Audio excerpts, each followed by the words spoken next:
नमस्कार मंडळी, माझं नाव आहे विवेक ठाकूर. नमस्कार, माझं नाव आहे अभिषेक राणे आणि तुम्ही बघत आहात आपल्या सर्वांचं चॅनल ज्याचं नाव आहे बोलूया बिंदास्त. सो आज जरा वेगळा कुठे आले भाई? काय एक गंमत आणली आपण आणि सगळ्यांचा आवडीचा विषय. यस, म्हणजे काय? स्पोर्ट्स. येस, आज आपण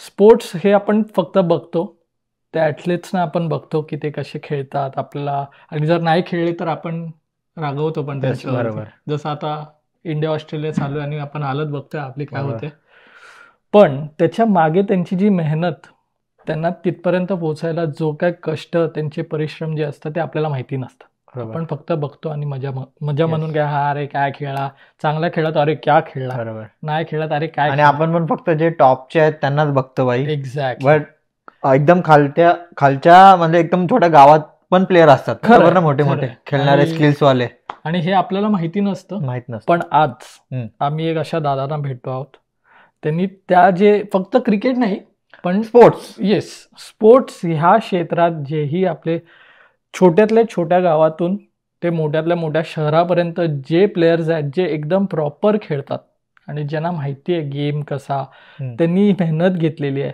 त्यांना एक चांगला प्लॅटफॉर्म ते उपलब्ध करून देत आहेत. सो आता आपण डायरेक्टली त्यांच्याशी बोलूया आणि त्यांनी काय सुरू केलंय, ते कसं सुरू झालंय याबद्दल थोडी माहिती घेऊया. तर रोशन दादा, वेलकम टू बोलूया बिंदास. तर सर्वात पहिले तुमचं एक छोटा इंट्रोडक्शन द्या आपल्या ऑडियन्सला. नमस्कार मंडळी. तर माझं नाव रोशन विलास इंगोले. मी मूळचा धुळ्याचा. धुळे थोडक्यात सांगायचं तर नाशिक आणि जळगाव जवळचं एक तालुका प्लेस, आणि तिथला मी मूळचा. मी computer science engineer by profession, आणि स्पोर्ट्स ॲक्सिडेंटली सुरू झालं ते पण सांगेल मी. पण मी तसं आय टी क्षेत्रातला. तर आणि मागच्या आय थिंक 10 वर्षापासून कॅनडामध्ये आहे. सुरुवातीला काही वर्ष मॉन्ट्रियलमध्ये, क्युबेकमध्ये, आणि आता 2022 पासून वॉटरलूला सेट झालेलं आहे. भारीच. म्हणजे एक वेगळ्या क्षेत्रातून स्पोर्ट्स. आता युजली इंडियामध्ये आपण जेव्हा लहान होतो आम्ही, तर स्पोर्ट्स की आपण खेळायला जायचं म्हणायचो, तेव्हा आपले आई वडील त्यांना असं म्हणजे राग यायचा की अभ्यास कर, म्हणजे खेळात काय ठेवलंय. हा एक बेसिक डायलॉग, की खेळात काय ठेवलंय, अभ्यास करून मोठा हो, चांगलं शिक्षण घे. तर हे स्पोर्ट्स हे तुमच्यात म्हणजे लहानपणीपासून होतं की तुम्ही असं म्हणजे एक ग्रॅज्युअली तुमच्यात ती आवड निर्माण झाली? आता थोडक्यात सांगायचं म्हटलं, मी प्रोफेशनल स्पोर्ट्समध्ये नाहीच आहे. मी कधीच प्रोफेशनल स्पोर्ट्स खेळलो पण नाही आहे. हां, क्रिकेट, विट्टी दांडू, लगोरी, म्हणजे आपली जी स्पोर्ट्सची कॅपॅसिटी होती ती तेवढीच. मग नंतर बॅडमिंटन, टेनिस वगैरे, पण ॲज अ हॉबी. पण ज्यावेळेस आम्ही युविन स्पोर्ट्स सुरू केलं, आता युविन स्पोर्ट्स आम्ही सुरू केलं अराउंड 2020मध्ये, जस्ट बिंग अ आयडिया. पण तोपर्यंत आपण नेहमी न्यूजमध्ये ऐकतो किंवा वर्तमानपत्रांमध्ये वाचतो की कोणता तरी स्पोर्ट्समध्ये नॅशनल खेळलेले किंवा इंटरनॅशनल खेळलेले, आणि त्यानंतर त्यांचा जो प्राईम असतो तो सरल्यानंतर खूप वेळेस त्यांचं डे टू डे आयुष्य चालवण्याकरता पण त्यांना प्रॉब्लेम्स होतात. तर दरवेळेस ऐकायचं, वाईट वाटायचं. मग नंतर कधी आपण म्हणतो ना की गव्हर्नमेंट करत नाही, त्यामुळे गव्हर्नमेंटवर काय म्हणतात, थोडंसं नाराजी करून विसरून जायचं. म्हणजे असं ते सुरू झालेलं, पण कुठेतरी असं मनात ते खटकत होतं.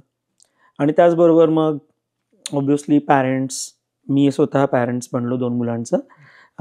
आणि माझ्या मुलाकरता ज्यावेळेस तो सॉकर खेळायला लागला किंवा बास्केटबॉल खेळायला लागला, स्केटिंग करायला लागला, ह्या वेगवेगळ्या आवडी त्यांच्या, म्हणजे स्पोर्ट्स आवडीपासून सुरुवात होतं, राईट. कोणीच ते असं प्लॅन नाही करत मी प्रोफेशनल जाणार. पण मग आता सगळ्यात बेसिक की आपण पाहतो आपल्या आजूबाजूला कोण कोचेस आहेत, आपल्या आजूबाजूला कोण अकॅडमीज आहेत, कोणत्या चांगल्या अकॅडमीज आहेत. आणि दरवेळेस आपल्या नेटवर्कमध्ये कोणाला तरी विचारायचं, जर ते सिमिलर स्पोर्ट्स खेळत असेल त्यांची मुलं वगैरे, किंवा all the time Google Google करायचं, गुगलमध्ये जे काही पण मिळेल त्यानुसार ती इन्फॉर्मेशन सुरू व्हायची. पण अगेन दरवेळेसच आपण योग्य कोचला किंवा योग्य अकॅडमीजला भेटू असं नाही होत. मग खूपदा वाटायचं की यार हे असं असं नसायला पाहिजे, राईट. आणि मग तिथून ते सुरुवात झालं. पण सगळ्यात मेन मोर दॅन माय किड्स मला असं वाटतं की जे नॅशनल लेवलला खेळलेले जे आपले ॲथलीट्स आहेत, ज्यांनी त्या लेवलला परफॉर्म, म्हणजे जिंकणं आणि हारणं या दोन वेगळ्या बाजू आहेत, राईट. कोणीच हारण्याकरता खेळत नाही. प्रत्येक कोणालाही विचारा, कोणत्याही स्पोर्ट्स पर्सनला विचारा, त्यांना हारायकरता कोणीच खेळत नाही. ते खेळतात जिंकण्याकरता. पण ते तयारी करतात आणि ती तयारी, ती जर्नी आणि त्यात येणाऱ्या अडचणी त्या कशा पद्धतीने ओव्हरकम करतात, तो असतो एक्सपिरियन्स.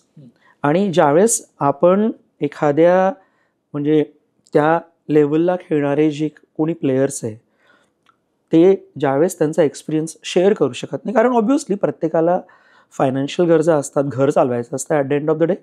पण then we lose that experience and that experience is so valuable. मग वाटलं की काय करू शकतो आपण. आणि मी जसं मी म्हटलं की मी कधी स्पोर्ट्स प्रोफेशनल लेवलला खेळलेलं नाही. माझं बॅकग्राऊंड टोटल IT मध्ये. मी तसं पाहायला गेलं तर मॉर्गन स्टॅनली, ॲडोबे ह्यासारख्या कंपन्यांबरोबर काम केलेलं. ओके.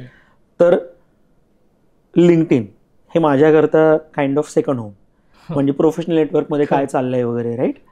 पण मग देन आम्ही विचार करायला लागलो की असं काय आहे म्हणजे जे लिंक्डइन करतंय पण लिंक्डइन प्लेयर करता नाही करू शकत. Obviously LinkedIn is more professional platform. आणि म्हटलं असंच काहीतरी आपण स्पोर्ट्समध्ये केलं पाहिजे. कारण एक गोष्ट तर आहे की नेटवर्किंगमध्ये खूप पॉवर आहे. जर नेटवर्किंगला योग्य पद्धतीने यूज केलं तर ती पॉवर आपण आपल्या ॲथलीट्स करता आणू शकू का.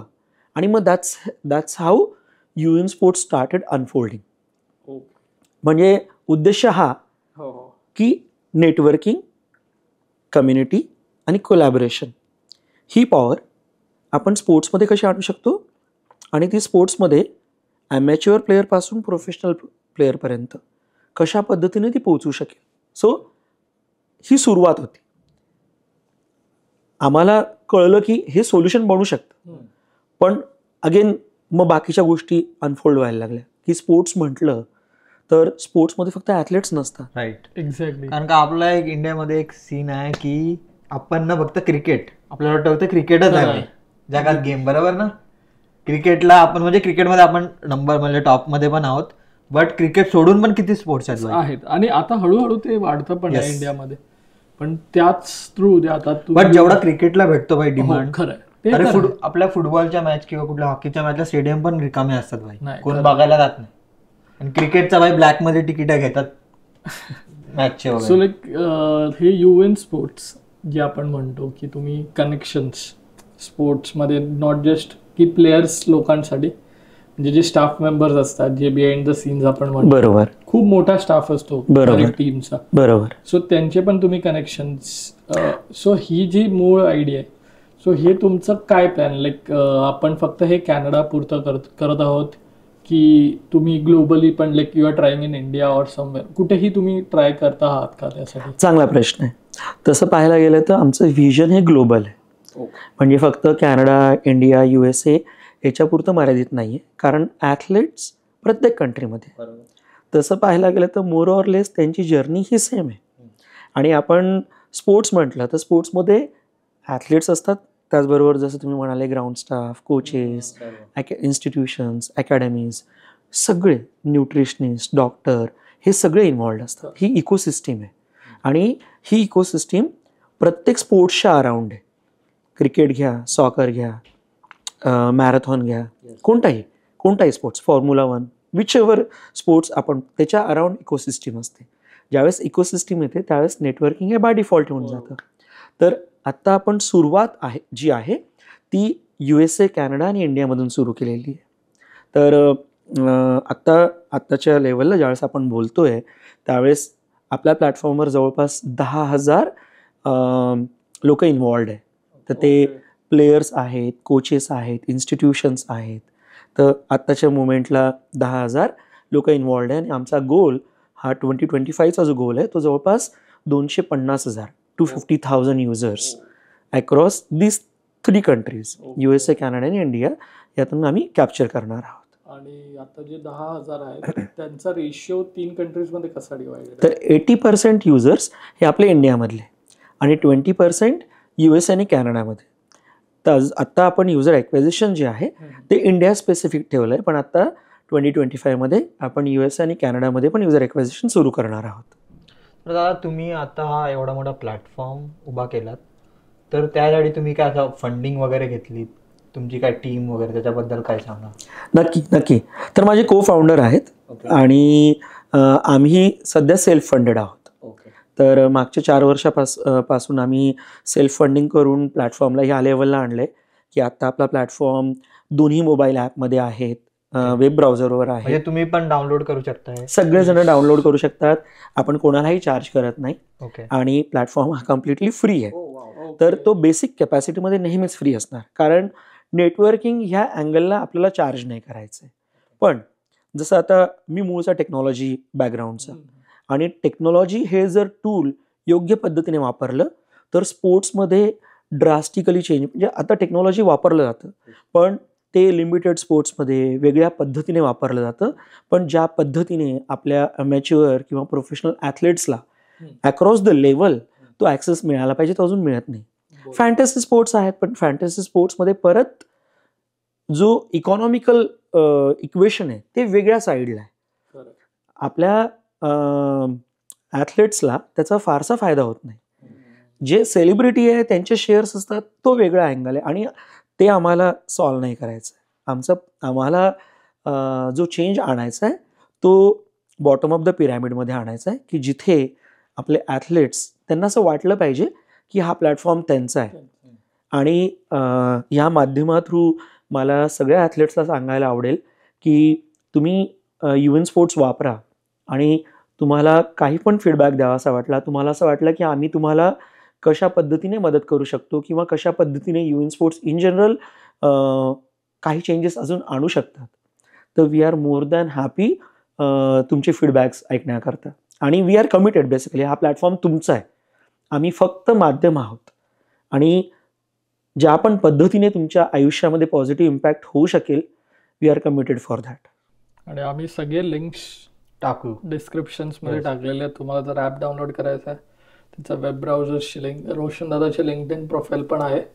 तुम्हाला जर काही मदत हवी असेल किंवा डायरेक्टली त्यांनाही विचारायचं असेल काही, किंवा तुमच्याकडून जर त्यांना काही मदत होत असेल, it can be anything, so तुम्ही ते लिंक्स चेक करू शकता. आणि जर तुम्ही स्पोर्ट्समध्ये आहात आणि तुम्हाला एक प्रॉपर प्लॅटफॉर्म हवा असेल, सो फील फ्री, तुम्ही कधीही त्या लिंक्सवरती क्लिक करून रोशन दादाला डिरेक्टली विचारून किंवा त्या ॲपशी डिरेक्टली रजिस्टर होऊन तुम्ही, जसं रोशन दादांनी सांगितलं त्यांचा IT मध्ये पण बॅकग्राऊंड आहे, तर त्याच्याबद्दल पण आम्हाला जरा सांगा ना, कारण का आता आपल्या IT मध्ये पण खूप सारे लोक आहेत, राईट? नक्की आवडेल. म्हणजे मला, कारण जसं मी म्हटलं, मी धुळ्यावरून मी इंजिनिअरिंग केलं. ऑब्व्हियसली छोटं शहर, म्हणजे धुळे तसं छोटं शहर नाही, it's a district place, taluka place पण आहेत. तर पण ज्यावेळेस मी इंजिनिअरिंग केलं 2000मध्ये, त्यावेळेस ऑब्व्हियसली जॉब्स वगैरे धुळ्यासारख्या शहरात एवढे नव्हते जॉब, म्हणून मग धुळे, पुणे, मुंबईला मला ब्रेक मिळाला. पण त्याच्या अगोदर मी आमचे प्रोफेसर आहे धुळ्याला, आम्हाला शिकवायचे, त्यांच्याबरोबर काही काळ काम केलं मी. आणि मग त्यांच्या कंपनीत काम केल्यानंतर मग पुणे आणि मग मुंबईपासून खरा प्रवास सुरू झाला. त्यात खूप साऱ्या लोकांनी मदत केली. म्हणजे जसं असतं ना की आपण, ही एक जर्नी आहे आणि ही जर्नी जोपर्यंत हे आजूबाजूला जे तुम्हाला मदत करणारे लोक आहे, जे तुम्हाला समजत नाही पण ते असतात आणि ते मग त्या जर्नीमध्ये अनफोल्ड होत राहतात, तर त्यांची मदत झाली. तसंच म्हणजे माझे मित्र, I am blessed to have very nice friend circle, त्यांची इंजिनिअरिंगला मदत झाली. माझे वडील मुळात सांगायचं असं वाटेल की ते टेक्स्टाईल मिलमध्ये काम करायचे, धुळे टेक्स्टाईल मिलमध्ये. आणि मग तिथे ते ॲज अ कॉन्ट्रॅक्टरमधून काम करायचे. त्यानंतर आमची स्वतःची रिक्षा होती. तर ती रिक्षा चालवायची ते. म्हणजे माझ्या वडिलांनी जवळपास 18 तास काम केलं, 10-15 वर्ष कंटिन्युअस. आणि मग तसं त्यांनी मला इंजिनियर केलं. त्यानंतर ऑब्व्हियसली आई हाऊसवाईफ होती, पण मग वडील बाहेर असायची, त्यामुळे पूर्ण जबाबदारी तिने सांभाळली. आम्हाला शिकवायचं, वळण लावायचं आणि ते सगळं. मग तसं इंजिनिअरिंग झालं, मुंबईला आलो. मुंबईला मग दुसरे आईवडील मी म्हणू शकेल, माझ्या मित्राचे आईवडील, ज्यांनी मला मुंबईला उभं कसं राहायचं, मुंबईमध्ये ट्रेन कशी पकडायची, लोकल कशी पकडायची, त्या गोष्टीपासून सगळं शिकवलं. कारण मुंबई, इमॅजिन करा की धुळ्यावरून तुम्ही डायरेक्ट मुंबईला येत आहे. टोटल इंडियाचं इकॉनॉमिकल हब आहे, राईट. मुंबई म्हणजे स्पीड, मुंबई म्हणजे लोक, आणि मुंबई म्हणजे प्रेमाळू लोक. तर तसं मुंबईची जर्नी सुरू झाली. मग मुंबईमध्ये मी 2-4 कंपन्यांमध्ये जॉब केलं, आणि मग तसं 4 वर्ष मुंबईला घालवल्यानंतर मग मी पुण्याला कॅनबेला शिफ्ट झालो. आणि कॅनबे, मग कॅपजेमिनी, तसं. पण मग कॅनबे थ्रू मी मॉर्गन स्टॅनली बरोबर काम करायला सुरुवात केलं. आणि मग Morgan Stanley is a investment bank, US investment bank, one of the major investment banks. आणि मग मॉर्गन स्टॅनली बरोबर मी 14 वर्ष काम केलं. पुणे, USA, न्यूयॉर्क, टाइम्स स्क्वेअरला मी 4 वर्ष होतो, कारण तिथे त्यांचं मेन ऑफिस होतं. तर टाइम्स स्क्वेअर म्हणजे जिथे पर्यटक येतात ना, तर तिथे आम्ही जॉब करायला जायचो. पण न्यूयॉर्क, मुंबई एकसारखेच, म्हणजे ऑब्व्हियसली लोक वेगळी आहे, पण वाईब तेच. त्यामुळे मला न्यूयॉर्कला अगदी असं वाटलं की अरे आपण मुंबईलाच आहोत. जसं मुंबईला आपण असं कामाला जाताना कसं असं फक्त घड्याळावर चालू असतं, सेम न्यूयॉर्कला पण सेम. कारण का जे फक्त नवीन झालं ना पहिल्यांदा, त्या फक्त अशा बिल्डिंग हा, जो तिथला लोकल आहे ना, तो तर बघत आला, राईट. ते कामात एकदम अगदी बघणं असं ते, म्हणजे you can see same thing in Mumbai also. मुंबईला पण गर्दी, पर्यटक. जर तुम्ही आपल्या ताजकडे गेले, पर्यटक असतात, पण त्याचबरोबर जर तुमचं ऑफिस तिकडे असेल तर तुम्हाला पर्यटकांशी काही घेणं देणं नाहीये. तुम्ही आपलं जाणार, घड्याळ पाडार वाला तिथपर्यंत पोहोचायचं. आणि मुंबईमध्ये मोठे मोठे लोक ट्रेननी ट्रॅव्हल करतात, इकडे पण सोबीने ट्रॅव्हल करतात, कारनी इज नॉट पॉसिबल. आणि मुंबई मी एन्जॉय केली. म्हणजे मुंबईला मी 4 वर्ष होतो, आणि आय लव्ह मुंबई. म्हणजे मुंबई मला आवडते मुंबईच्या लोकांमुळे. आणि मी मुंबईच्या लोकांना ह्या माध्यमातून पण सांगेल की तुम्ही खूप छान आहात. म्हणजे आयुष्य कसं जगावं ना, हे मुंबईची लोक शिकवतात. खरंय. आम्ही तर आता एवढे, म्हणजे मला प्लॅन आहे मुंबईला पुढच्या वर्षी आम्ही येणार आहोत, तिथे पण एपिसोड्स करायचे आहेत आपल्याला थोडे. आता बघूया काय होतं. 1.5 वर्ष झालं, आम्ही पण मुंबईला मिस करतोय बरं का. सो आपली इंडियाची एवढी मोठी पॉप्युलेशन आहे, ठीक आहे, आणि आता तर इंडियामध्ये बराच पैसा पण असतो, खरं आहे, तरी पण आपण आहे ना ऑलिम्पिक्स मध्ये एवढे मागे का आहोत? फक्त आपण क्रिकेटमध्ये टॉप आहोत, बाकी स्पोर्ट्स मध्ये आपलं एवढं काय नाहीये. आता त्याचं काहीतरी रिझन असणार, राईट. कशामध्ये आपण इम्प्रूव्ह कसं करू शकतो त्याला, त्या गोष्टी. एक म्हणजे आमच्या ऑब्झर्वेशन मध्ये जे आलं, आणि आता आपलं गव्हर्नमेंट पण बऱ्यापैकी मेजर्स घेत आहे, राईट. आपले गव्हर्नमेंट फॅसिलिटीज ज्या आहेत त्या इम्प्रूव्ह करत आहे. ॲथलेट्स करता पण खूप सारे प्रोग्राम आपलं गव्हर्नमेंट रन करत आहे. पण कसं आहे, म्हणजे जे आम्हाला जाणवलं की आपण सगळा भार गव्हर्नमेंटवर नाही टाकू शकत. आणि आपले ॲथलीट्स हे खरंच खूप चांगले, म्हणजे खूप सारे जे अपब्रिंगिंग ॲथलेट्स आपल्याला माहीत पण नाही आहे ते. आणि मग पण तरी आपली खूप मोठी कंट्री आहे, आता एवढे सारे लोक आहे, राईट. तर प्रॉब्लेम्स तर असणार, आणि आपण फक्त गव्हर्नमेंटच याचे सोल्युशन काढेल असं पण नाही. आपल्या सगळ्यांना थोडीफार मदत तर करावी लागणार. आणि हा आमचा प्रयत्न आहे आमच्या साईडने की UN स्पोर्ट्स थ्रू आपण जी अननोन नावं आहे त्यांना एक विजिबिलिटी देऊ शकलो पाहिजे.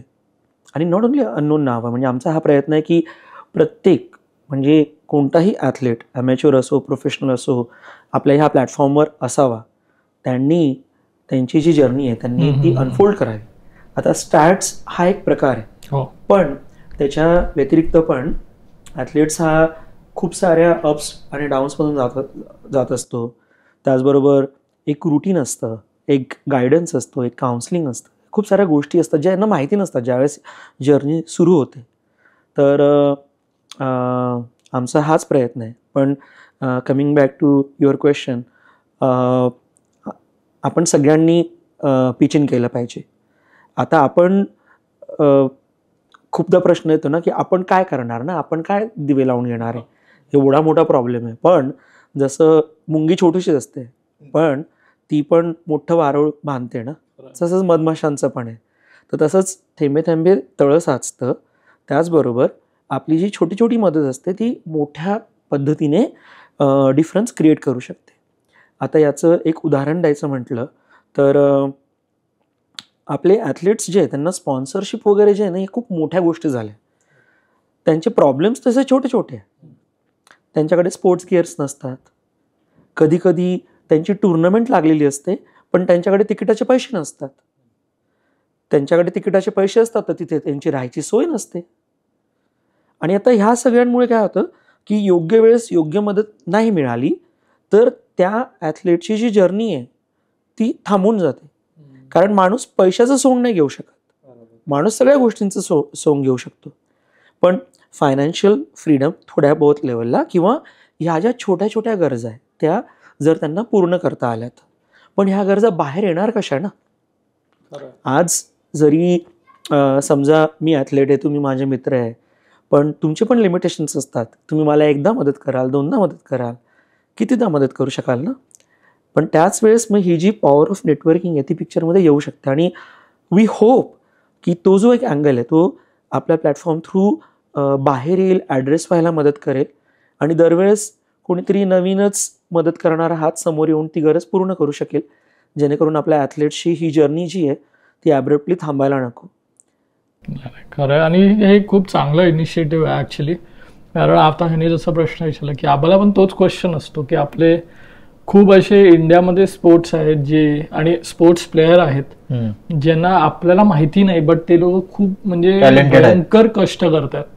आपण फक्त बोलतो पण ह्या माध्यमातून जर खरंच जर काय म्हणजे मी पण सगळ्यांना हेच सांगेन जे लोक बघत असतील तुम्ही स्पोर्ट्सशी रिलेटेड आहात, इफ यू नीड एनिथिंग तर हे जे एक माध्यम खूप खूप सही आहे. आणि तुम्हाला काय फक्त रजिस्टर करायचं आहे आणि तुमच्याकडे खूप कॉन्टॅक्ट्स ॲट वन प्लेस. असं नाही की तुम्हाला लोक भेटतात सेम फील्डमधून, सेम गोष्टी होतात, सगळ्या सेम गोष्टी. पण आता जसं तुम्ही बोलत की आपली पण एक छोटा एक हात. सो इन केस जर कोणाला ह्या गोष्टीला मदत करायची असेल तर ती कशी काय असते प्रोसेस? आता आम्ही काय करतो आमच्या लेवलला, आम्ही ज्या पण स्कूल्स आहे, कॉलेजेस आहेत त्यांना आम्ही ऑनबोर्ड करतो, त्यांच्याबरोबर MOU करतो.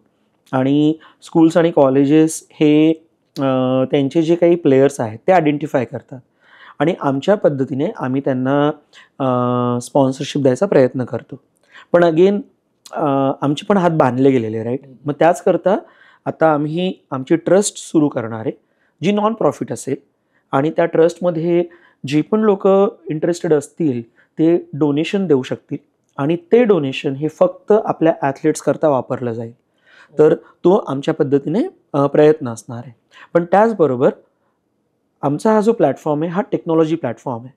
तर त्यात टेक्नॉलॉजीचा अजून कसा वापर करता येईल. आता आपण AI ऐकतो राईट, पण AI is steel one tool आणि त्याचा वापर कशा पद्धतीने आपण आपल्या ॲथलीट्सला करू शकू.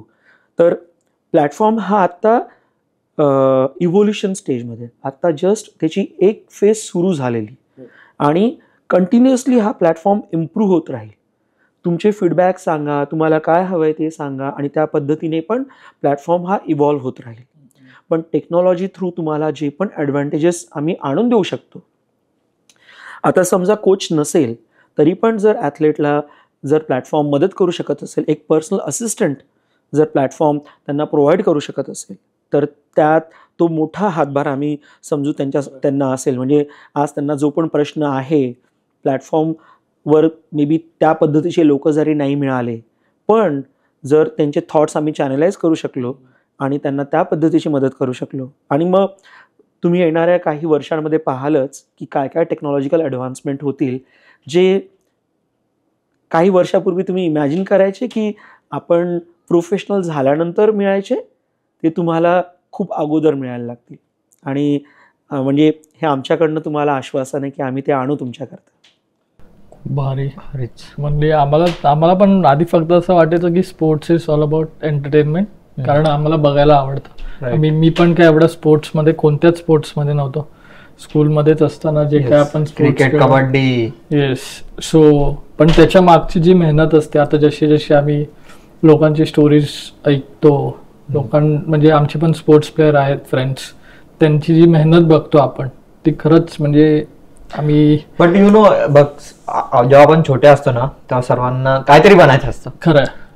आणि माझे मित्र आहेत काही वॉटर पोलो मध्ये, ते इंटरनॅशनल पण खेळलेत वॉटर पोलो मधून, आणि ते म्हणजे गेलेत पण पुढे. ठीक आहे. बट खूप सारे लोक ना मे बी ते स्टार्ट करतात, बट एक लिमिट असते, त्यानंतर दे गिव्ह इट अप. समज तिथे काहीतरी आपण करू शकतो का? मीन्स नक्की करू शकतो. म्हणजे आपण आता बघा, आपण सगळेच प्रॉब्लेम नाही सॉल्व्ह करू शकत, हे आपल्याला म्हणजे we need to understand that. पण म्हणूनच प्लॅटफॉर्म ज्या पद्धतीने बनवला आहे, आपल्याला सगळे प्रॉब्लेम सॉल्व्ह पण नाही करायचे. आपल्याला हा जो नेटवर्किंगचा जो अँगल आहे आणि कोलॅबोरेशनचा जो अँगल आहे, हा ज्यावेळेस एस्टॅब्लिश होईल त्यावेळेस खूप सारे लोक एकमेकांची मदत करायला असतील. आणि नेटवर्किंगमध्ये एवढी पॉवर आहे ना की मदत ही डायरेक्ट असते, मदत ही इनडायरेक्ट असते. तर ही डायरेक्ट आणि इनडायरेक्ट वेने, direct platform is committed to do that direct help, पण असे काही कनेक्शन्स ओपन होतात की ते इनडायरेक्ट हेल्प होते. पण ते ओपन होण्याकरता दोन लोकांना एकमेकांबरोबर भेटणं तर आवश्यक असतं ना. तर आता हे जे स्पोर्ट्समधले हे जे काही वेगवेगळे एंटिटीज आहेत, म्हणजे ॲथलेट्सला जर स्काउटिंग थ्रू हेल्प झाली, ॲथलेट्सला जर एखाद्या स्पोर्ट्स स्कूल आणि अकॅडमीजमध्ये जर ॲडमिशन मिळायला हेल्प झाली, ॲथलेट्सला लोकल स्पॉन्सर, सगळ्यांना काही नायकी किंवा आदिदास हे ना पाहिजे नसतं. आता आपण MS धोनी पाहिलेलं आहे, राईट. म्हणजे माहीला जी हेल्प झाली, जे पहिले स्पॉन्सरर होते ते त्यांचे लोकल स्पॉन्सरर होते. पण आजकाल लोकल स्पॉन्सरर्सला माहीतच नाही की आपल्या आजूबाजूला कोण आहे. तर इमॅजिन करा की हे ज्यावेळेस माहिती होईल तर त्यांना लोकल होणारी हेल्पच एवढी असेल की ती त्यांची फर्स्ट स्टेप क्रॉस करायला मदत करतील, मग त्यानंतर सेकंड स्टेप, थर्ड स्टेप. तर आपल्याला हे सगळे प्रॉब्लेम सॉल्व्ह नाही करायचे, पण आपण एक एन्व्हायरमेंट देतोय की ज्या एन्व्हायरमेंटमध्ये हे सगळे प्रॉब्लेम सॉल्व्ह व्हायला मदत होईल. ओके. पण तरी पण एक इनिशिएटिव्ह म्हटलं तर लाईक तुम्ही एक असा प्लॅटफॉर्म उभं केलं ज्यात स्पोर्ट्स फील्ड मधले ऑलमोस्ट एव्हरी ऍस्पेक्टची लोक आहेत सगळे. येस. सो इट विल कसं ना असं ना तसं तर थोडी जी काय हेल्प, ज्यांना जशी हेल्प, आणि प्रत्येकाचा दृष्टिकोन म्हणायला गेलो तो वेगळा असतो. कोणत्या हेल्पनी त्यांच्या मनात काय असेल हे आपल्याला माहिती नाही, आणि त्यांना कशी मदत होईल का, त्यांना कशी मदत हवी असेल हे तर होऊच शकतं. That is the power of networking. खरं. दॅट यू डोंट नो की कुठून कशी मदत कशा पद्धतीने होऊ शकेल. खरं. तेच ते आणि खूप इम्पॉर्टंट आहे ऍक्च्युली. आम्हाला पण आधी इथे आल्यावरती नेटवर्किंग किंवा लोकांशी, नॉट जस्ट एक फील्ड, एव्हरी फील्ड आपण जे बघतो, प्रत्येक फील्डमध्ये नेटवर्किंग, म्हणजे प्रत्येक व्हिडिओज मध्ये पण आम्ही बघितलं, म्हणजे प्रत्येकाचा पहिला टॉपिक वॉज की नेटवर्किंग करा. आणि या माध्यमातून पण आम्ही नेटवर्किंग, म्हणजे आमचं पण नेटवर्किंगच होतं. आणि खरंच खूप म्हणजे अशा वेगवेगळ्या विषयांवरती बोलून तुमच्यासारख्या लोकांना, आणि तुम्ही लोक टाइम देताय खरं तर, म्हणजे तुम्हा लोकांचं थँक्यू की तुम्ही लोक आम्हाला टाइम तुमच्या स्केड्युल मधून काढून आमच्या. वेळ हा नेहमी असतो, म्हणजे जर कोणी म्हणत असेल की मी एकदमच बिझी, वेळ नाही, असं काही नाही. वेळ हा असतो, आपण तो काढायचा असतो. प्रायोरिटी कशाला देतो ते इम्पॉर्टंट आहे. बरोबर ना, प्रत्येकाची प्रायोरिटी वेगळी असते आणि टाइम टू टाइम चेंज होते. बरोबर. पण तेच आहे की तुम्ही आहात आणि तुम्ही आम्हाला वेळ देत आहात आणि तुम्ही आम्हाला प्रायोरिटी देत आहात तुमच्या स्केड्युल मध्ये. म्हणून ते बघा, आमची तर नेटवर्किंग होते, पण तुमच्या नेटवर्किंग साठी पण आम्ही मीटअप ठेवणार आहे. त्याच्याबद्दल पण सांग भाई काहीतरी. आम्ही लवकरच आता मीटअप घेऊन येत आहोत. सो बोलूया बिंदास्त एक्स समवन. येस.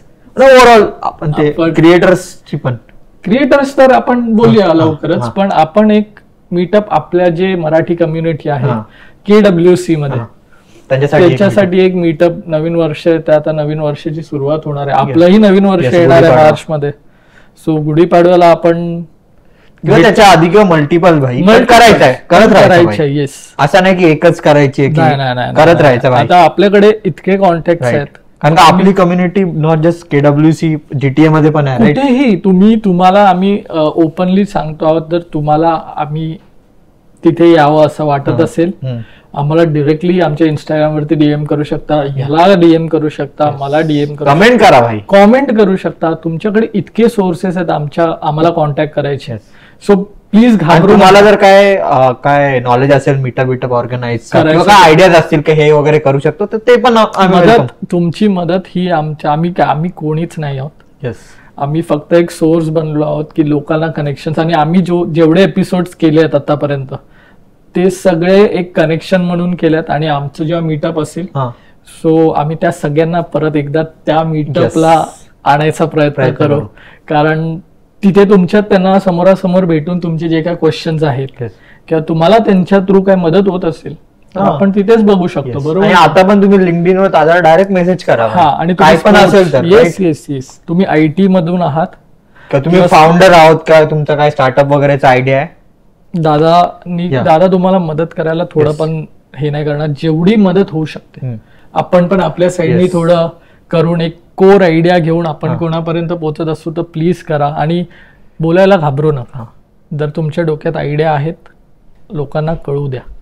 कारण कोणीच असं नाहीये की तुमची आयडिया आहे, अरे माझी आयडिया मी माझ्याकडे ठेवणार, लोक युज करतील, हा विचार सोडा. येस, कारण का असं सेम आयडियावाले असतील पण, but you will have some unique stuff. एक क्वेश्चन आहे मला, एक लास्ट क्वेश्चन माझ्याकडून, की दादा तुम्ही मॉर्गन स्टॅनली मध्ये काम करायचे, ठीक आहे, सगळ्यात मोठी बँक आहे राईट, न्यूयॉर्कला तर मी बघितला ऑफिस पण त्यांचा, तर आणि बराच एक्सपिरियन्स होता, you will be in like senior position like top. तुम्ही ते सोडून तुम्ही हे हसल का चालू केले? काय माझ्याकडे उत्तर नाही त्या गोष्टीचं, म्हणजे ते पण स्टेबल होतं राईट. हो, इट विल बी. आणि असं नाही की म्हणजे आता ऑब्व्हियसली आपली जी स्टार्टअप आहे ती आता इनिशियल स्टेजमध्ये, सो या स्टार्टअप बरोबरच side by side me consulting पण करतो, कारण आम्ही आमचा सीड राऊंड अजून क्लोज नाही केला. ज्यावेळेस तो क्लोज होईल त्यावेळेस देन, पण आता जर पाहिलं तर माझे आठवड्याला जवळपास 100-120 तास एवढं युटिलायझेशन असतं. तर त्याच्या व्यतिरिक्त, कारण प्लॅटफॉर्म हा बनवायचा आहे आणि तो आपल्या ॲथलीट्स करता आहेत, आम्हाला पूर्ण खात्री आहे की हा पॉझिटिव्ह इम्पॅक्ट त्यांच्या आयुष्यामध्ये आणेलच. पण मेहनत तर करावी लागते. मेहनत खूप आहे, मेहनत करा बिंदास. आणि मेहनत करता त्यांना सपोर्ट पण करा पाहिजे. येस, आणि सपोर्ट मध्ये काही एवढं असं नाही की तुम्हाला त्यांच्यासोबत राहायचं आहे किंवा पैसे, येस फायनान्शियली नाही, तुम्ही त्यांच्यासोबत बोलून त्यांना कोणाशी तरी कनेक्ट करून पण ती पण खूप मोठी हेल्प होते कधी कधी. ठीक आहे, सो जे मेहनत करतायत तुम्हाला माहिती असतील, आणि तुम्ही पण जर स्पोर्ट्समध्ये रिलेटेड नसाल पण तुमचं कोणतरी आहे ओळखीचं ज्याला या प्लॅटफॉर्म थ्रू मदत होऊ शकते, सो त्यांना डिरेक्टली येस ॲपची लिंक आम्ही हे केले, तुम्ही डिरेक्टली शेअर करू शकता. आणि मला माहिती आहे तुम्हाला पण एक दिवशी स्पोर्ट प्लेअर बनायचा होता, पण डाउनलोड करू शकता. सो तुम्हाला पण एक गोष्ट फक्त ऍड करेल की आता इंडिया स्पेसिफिक आम्ही एक कॅम्पेन रन करतोय, आणि ते कॅम्पेन स्पेसिफिकली ॲथलीट्स करता आहे, कोणत्याही लेवलला, म्हणजे ॲमॅच्युअर म्हणा, प्रोफेशनल म्हणा, कोणत्याही लेवलला. आणि ह्या कॅम्पेनचा उद्देश हा आहे की मॅक्झिमम थ्रू आउट इंडिया कोणत्याही कॉर्नरला जे पण ॲथलीट्स आहे त्यांनी प्लॅटफॉर्मवर यावं, त्यांनी त्यांचं प्रोफाईल बनवावं. सोशल मीडिया सारखाच प्लॅटफॉर्म आहे, त्यामुळे ते त्यांची पोस्ट वगैरे ॲड करू शकतात, आणि त्याचबरोबर ते त्यांचे फॉलोअर्स पण वाढवू शकतात.